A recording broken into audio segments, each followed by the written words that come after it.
국가가 집을 주면 좋은 거 아닌가요? 그 끝은 생각보다 위험합니다.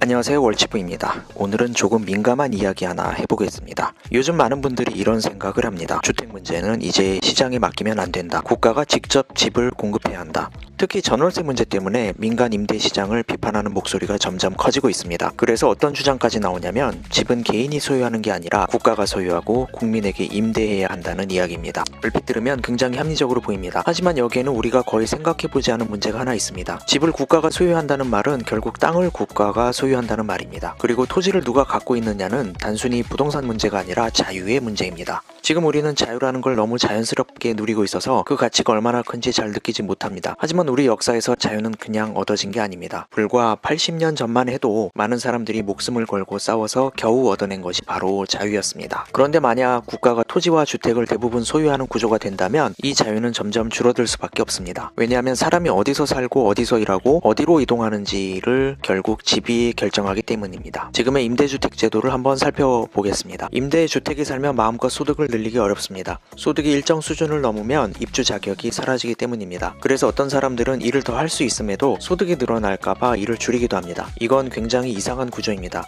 열심히 일하면 오히려 집을 잃을 수도 있기 때문입니다. 그렇다면 전월세 세입자는 자유로울까요? 완전히 그렇지도 않습니다. 세입자의 거주는 결국 집주인의 선택에 따라 결정됩니다. 계약 기간이 끝나면 더 살 수 있을지 나가야 할지는 집주인의 판단에 달려 있습니다. 그래서 우리는 결국 한 가지 사실을 깨닫게 됩니다. 지금 우리가 너무 당연하게 생각하는 것들, 예를 들어 회사가 마음에 안 들면 그만두는 것, 다른 도시로 이사가는 것, 잠시 일을 쉬는 것, 이 모든 것들이 사실은 자유가 있기 때문에 가능한 행동입니다. 하지만 주거가 완전히 국가에 의존하는 구조가 된다면 이 자유는 생각보다 쉽게 제한될 수 있습니다. 그래서 저는 국가가 모든 문제를 해결해 줄 거라는 기대를 조금 경계할 필요가 있다고 생각합니다. 국가는 시스템을 운영하는 조직입니다. 하지만 개인의 삶을 대신 책임져 주는 존재는 아닙니다. 결국 우리의 삶을 지키는 가장 기본적인 장치는 내가 누워서 쉴 수 있는 공간입니다. 그 공간이 내 소유인지 아니면 누군가의 허락에 달려있는지 이 차이는 생각보다 큽니다.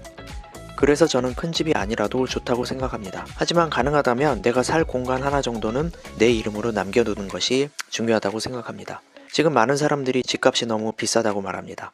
맞는 이야기입니다. 하지만 더 중요한 질문은 이것일지도 모릅니다. 지금이 비싼 것일까요? 아니면 앞으로는 아예 접근할 수 없는 시장이 되는 걸까요? 그래서 저는 이렇게 말씀드리고 싶습니다. 국가의 모든 걸 기대하기보다 내 삶의 최소한의 기반만큼은 스스로 준비하는 것이 필요합니다. 그 시작이 내 집일 수도 있습니다. 아직 선택할 수 있을 때 생각해 볼 문제입니다.